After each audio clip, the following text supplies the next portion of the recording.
ஜோதிட வாஸ்து கன்சல்டன்ட் சென்னையிலிருந்து. இப்போ பார்த்தீங்கன்னா இந்த மாதம் பார்த்தீங்கன்னா நம்ம அந்த ஐப்பசி மாத பலன்களை தான் பார்க்க போகிறோம். அதுக்கு முன்னாடி இந்த ஐப்பசி மாதம் பார்த்தீங்கன்னு வச்சுக்கிங்களேன், பொதுவாக என்னென்னாக்கா இந்த ஐப்பசி மாதம் பார்த்தீங்கன்னா நிறைய விழாக்கள் உள்ள மாதம். ஏன்னா இந்த மாதத்தில் தான் பார்த்தீங்கன்னா தீபாவளி, பசங்களுக்கெல்லாம் ஒரே கொண்டாட்டம், எப்போ பட்டாசு வாங்கி தருவாங்கன்னு சொல்லிட்டு. ஏன்னா இந்த மாதம் நிறைய பலகாரங்கள் எல்லாம் செய்வாங்க, நிறைய ஸ்வீட்ஸு, நிறைய இனிப்பு பலகாரங்கள் இந்த மாதத்தில் நிறைய இருக்கும். அதே போல் நல்லா பார்த்தீங்கன்னா நல்ல அந்த முறுக்கு, அதிரசம், ஒட்டவடைன்னு சொல்லிட்டு அப்படியே இந்த வறுத்த உணவுகளை அதிகமாக நம்ம எடுத்துப்போம். மேலும் பார்த்தீங்கன்னா குடும்பத்தில் எல்லாருக்கிட்ட ஒரு மகிழ்ச்சி இந்த காலத்தில் ரொம்ப அதிகமாக இருக்கும். குடும்பத்தில் பார்த்தீங்கன்னா மகிழ்ச்சி இருக்குது. ஏன்னா தீபாவளிக்கு போனஸ் கொடுப்பாங்க, நிறைய பேர் பண்டு போட்டிருப்பாங்க. இது எல்லாமே இந்த மாதத்தை சிறப்பிக்க கூட ஒவ்வொரு காரணம் இருக்குது. அதே போல் தான் பார்த்தீங்கன்னா இந்த ஐப்பசி மாதம் பார்த்தீங்கன்னா நிறைய கிரக மாற்றங்களும் இருக்குது. ஏன்னா இந்த குரு பகவான் பார்த்தீங்கன்னு வச்சுக்கோங்க, அதிசாரமாக கடகத்தில் வர்றார், ஐப்பசி மாத தொடக்கத்திலே வந்துடுறார். மேலும் பார்த்தீங்கன்னா புதன் பகவான் பார்த்தீங்கன்னு வச்சுக்கோங்க, இந்த ஐப்பசி மாதத்தில் பார்த்தீங்கன்னா விருட்சகத்துக்கு போகிறார், துலாத்துலேருந்து விருட்சகத்துக்கு போகிறார். மேலும் செவ்வாய் பகவானும் பார்த்தீங்கன்னா இந்த மாதம் துலா ராசியிலேருந்து விருட்சகத்தில் போய் ஆட்சியாக உட்கார போகிறார். மேலும் பார்த்தீங்கன்னு வச்சுக்கோங்க, சுக்கிர பகவானோட பயிற்சியும் இருக்குது. ஏன்னா சுக்கிர பகவான் பார்த்தீங்கன்னா நவம்பர் 2ஆம் தேதி பார்த்தீங்கன்னா கன்னியிலேருந்து துலாத்துக்கு வர்றாரு ஆட்சியாக. ஸோ மேலும் பார்த்தீங்கன்னா சூரிய பகவான் பார்த்தீங்கன்னா ஐப்பசி மாதம் எப்போதும் துலா ராசியில் இருப்பார். ஏன்னா துலா ராசியில் பார்த்தீங்கன்னா சூரிய பகவான் நீசம். ஸோ இப்படி இவ்வளோ கிரக மாற்றங்கள் இந்த மாதத்தில் இருக்கிறதுனால நிறைய விஷயங்கள் இந்த மாதத்தில் நடக்க போகுதுன்னு சொல்லலாம். எல்லா ராசிக்காரர்களுக்கும் ஏதோ ஒரு விதத்தில் ஆரம்ப கட்டங்களில் நிறைய நற்பலன்களும், மாத பாதிக்கு அப்புறமா சில நற்பலன்கள் குறையவும் வாய்ப்பு இருக்குது. சில ராசிக்காரர்கள் பார்த்தீங்கன்னா ஆரம்ப கட்டத்தில் நற்பலன்கள் கொஞ்சம் கம்மியாக இருக்கும். ஒரு மாத நடுவில் அப்புறமா பார்த்தீங்கன்னு வச்சுக்கோங்க, பாதிக்கு மேலே பார்த்தீங்கன்னா நற்பலன்கள் அதிகமாக கிடைக்கக்கூடிய வாய்ப்புகள் எல்லாமே இருக்குது. பொதுவாக இந்த தீபாவளிக்கு பார்த்தீங்கன்னா நம்ம யம தீபம் ஏற்றுவோம். ஏன் இந்த யம தீபம் ஏற்றணும் அப்படின்றதுக்கெல்லாம் நிறைய விளக்கங்கள் இருக்குது. ஏன்னா யம தீபம் ஏற்றி இந்த மாதத்தில் பார்த்தீங்கன்னா காலையில் தீபாவளிக்கு காலையில் சுட சுட மட்டன் சாப்பிட்றது, நல்லா காலையில் கறி சாப்பிட்றது, மேலும் கங்காஸ்தானங்கள் காலையில் விடிய காலையில் கங்காஸ்தானம் செய்வோம். ஸோ இந்த மாதிரி நிறைய நிகழ்வு எல்லாமே இந்த மாதத்தில் இருக்கும். இந்த இதெல்லாம் ஏன் செய்யணும் அப்படின்ற ஒரு இருக்குது. ஏன்னா இதுக்கு ஆன்மீகத்தில் நிறைய விஷயங்கள் சொல்லியிருப்பாங்க. ஏன்னா நரகாசுரனை வதம் பண்ணதுனால நம்ம அதை கொண்டாடுறோம் அப்படின்னு சொல்கிறாங்க. இங்கே நரகம் என்ன சொல்லுவோம்னா, நம்ம இருட்டு, குளிர்ச்சி, இது ரெண்டு தான் நரகம். ஏன்னா இருட்டில் தான் பார்த்தீங்கன்னா பயம் இருக்கும். ஏன்னா நரகத்தில் பயம் இருக்கும் இல்லையா, சொல்லியிருப்பாங்க எண்ணெய் டஸ்ட்டில் போட்டு வறுப்பாங்கன்னு சொல்லி, அந்த பயம். அதே போல் குளிர்ச்சியில் பார்த்தீங்கன்னு வச்சுக்க, நமக்கு உடம்பு நடுங்கி நம்மளுடைய ரொம்ப சோம்பலாக இருக்கும்.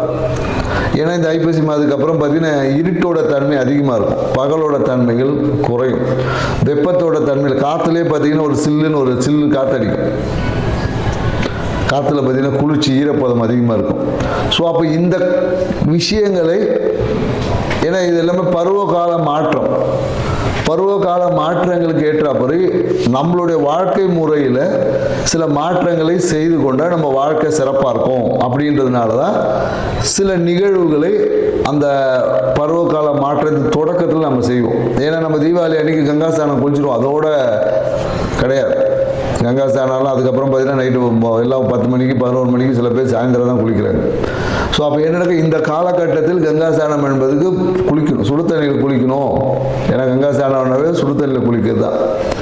ஏன்னா அதுக்கு பின்னாடி பெரிய உடனே கங்காஸ்தானம்னா அப்படியே அதுக்கெல்லாம் கேட்காதுங்க. ஏன்னா அதுக்கு பின்னாடி மிகப்பெரிய மருத்துவ விஷயங்கள்லாம் இருக்குது, நிறைய இருக்குது. ஏன்னா இந்த காலகட்டம் குளிர்காலம், இந்த காலத்தில் போயிட்டு நான் குளிர்ந்த தண்ணியில் தான் குளிப்பேன்னா நிறைய வாதம் சார்ந்த விஷயங்கள் வந்துடும். ஸோ அதனால் மிதமான சூடுள்ள தண்ணியை குளிக்கணும் அப்படின்ற ஒரு அறிவியல் விஷயத்தையும் புரிஞ்சுக்கணும். மேலும் இந்த காலகட்டத்தில் என்னென்னாக்கா வறண்ட உணவுகள், அதாவது இந்த காலத்தில் போயிட்டு நான் பழம் சாப்பிட்டாலும் சளி பிடிச்சிடும். ஃப்ரூட்ஸ்லாம் அதிகமாக இந்த காலகட்டம் எடுக்கக்கூடாது.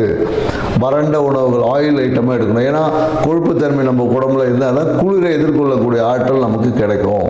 அப்படின்றதுனால தான் வறண்ட மட்டன் சாப்பிட்றது, வறண்ட அந்த முறுக்கு அதிரசம் இனிப்பு உணவுகளை சேர்த்துக்கொள்ளும் போது நம்மளுடைய உயிர்த்தன்மை நல்லா இருக்கும் அப்படி. ஏன்னா ஆன்மீகம் சார்ந்த விஷயத்தில் நிறைய விளக்கங்கள் நிறைய பேர் கொடுத்துருப்பாங்க. ஸோ நம்ம இது வாழ்வியல் சார்ந்த விஷயத்தில் ஒரு சிறிய விளக்கத்தை நம்ம புரிஞ்சுக்கணும். எதுக்கு இந்த காலகட்டத்தில் பொங்கல் அப்போ ஏன் வந்து பொங்கல் தான் செய்கிறோம் இல்லையா, அப்போ ஏன் வந்து அதிரசம் முறுக்கெல்லாம் செய்கிறதில்லை நம்ம.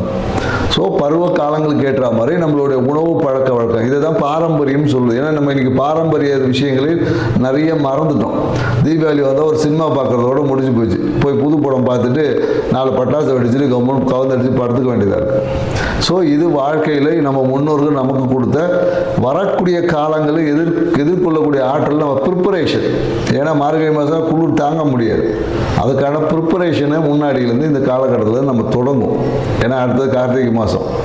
அப்போ பார்த்தீங்கன்னா கார்த்திகை தீபம் ஏற்றுவோம். ஸோ வெளிச்சத்தை வெப்பத்தை அதிகம் பண்ணும். ஸோ இந்த மாதிரியான நிகழ்வு எல்லாமே இருக்குது என்ற ஒரு புரிதலோட இந்த ஐப்பசி மாத ராசி பலன்கள் ஒவ்வொரு ராசிக்கும் என்ன மாதிரி இருக்குன்றதை நம்ம பார்க்க போகிறோம். வாங்க வீடியோக்குள்ள போகலாம். உத்திராட நட்சத்திரம். உத்திராட நட்சத்திரக்காரங்களுக்கு குறிப்பாக உத்திராடம் 1ஆம் பாதம் இருக்க நட்சத்திரக்காரர் இந்த காலத்தில் பார்த்தீங்கன்னா அரசியலில் வந்து ஜொலிப்பாங்கன்னு சொல்ல முடியும். அரசியலில் வந்து ஜொலிப்பாங்க. ஏன்னா இவங்களுக்கு பார்த்தீங்கன்னா இன்றைக்கி ஒரு விதத்தில் ஒரு பதவிக்காக ஒரு புதிய பொறுப்புகளுக்காக இது பண்ணியிருப்பாங்க. இன்றைக்கி அந்த பொறுப்புகள் எல்லாமே கிடைக்கும். மேலும் என்னென்னாக்கா இந்த காலகட்டத்தில் நிறைய பார்த்தீங்கன்னா சினிமா துறை இதுக்கு நிறைய பேருக்கு வந்து இந்த பெண்களோட சப்போர்ட் கிடைக்கும்.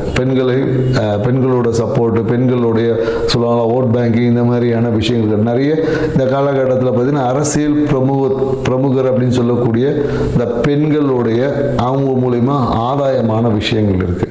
ஸோ அதுவே பார்த்தீங்கன்னா சில இடத்துல குடும்பத்தில் சில பேருக்கு பிரச்சனையும் ஏற்படுவதற்காக ஒரு காத்து இருக்கு அப்படின்னு சொல்ல முடியாது. அதே உத்திராட 2, 3 பாதத்தில் இருக்கவங்க பார்த்தீங்கன்னா அரசியல் சார்ந்த அரசியல்வாதிகளால் செய்யக்கூடிய தொழிலில் பாதிப்புகள் வரும். சில பேருக்கு பார்த்தீங்கன்னா அரசியலே தொழிலாக செஞ்சாங்கன்னு வச்சுக்கோங்க, இவங்களுக்குலாம் சிறப்பான ஒரு காலகட்டம். ஏன்னா இவங்க ஒரு கடை நடத்திட்டு இருப்பாங்க, இல்லை ஒரு வியாபாரம் பண்ணிப்பாங்க. அந்த இடத்துல வந்து அரசியல்வாதி எல்லாம் அங்கே பண்ணக்கூடாதுப்பா, இது இப்போ சில பேர் ஒரு ரோடு கடை வச்சிருக்காங்கன்னு வச்சுங்களேன், அந்த இடத்துல இதை செய்யக்கூடாது இது பண்ணுவாங்கன்னு சொல்லி அரசு சார்ந்த விஷயத்தில் ஒரு நெருக்கடிகளை சந்திக்கக்கூடிய காலகட்டம் தான் உத்திராட 2, 3 பாதம். அதே அரசியலில் இருந்தாங்கன்னா அரசியலை தொழிலாக செஞ்சாங்கன்னா இவங்களுக்கு வந்து மிகப்பெரிய ஒரு அதிர்ஷ்டம் இருக்குன்னு சொல்ல முடியும். ஏன்னா இவங்களை வந்து ஒரு எப்படி சொல்லுவாங்க, ஒரு ஆளுமை மிக்க நபராக மாறுவதற்கான வாய்ப்புகள் இருக்குது. அரசியலில் வந்து என்னென்னாக்கா அந்த மறைமுகமாக அந்த லூப் ஹோலில் போயிட்டு பார்த்தீங்கன்னா பெரிய பொறுப்பெல்லாம் வாங்கிடுவாங்க இந்த காலகட்டத்தில். ஸோ இந்த மாதிரியான இருக்க அரசியல்வாதிகளுக்கு உத்திராட நட்சத்திரத்துக்கு அரசியல்வாதிக்கு இந்த காலம் ஏற்றம் தரக்கூடிய ஒரு காலமாக இருக்குது.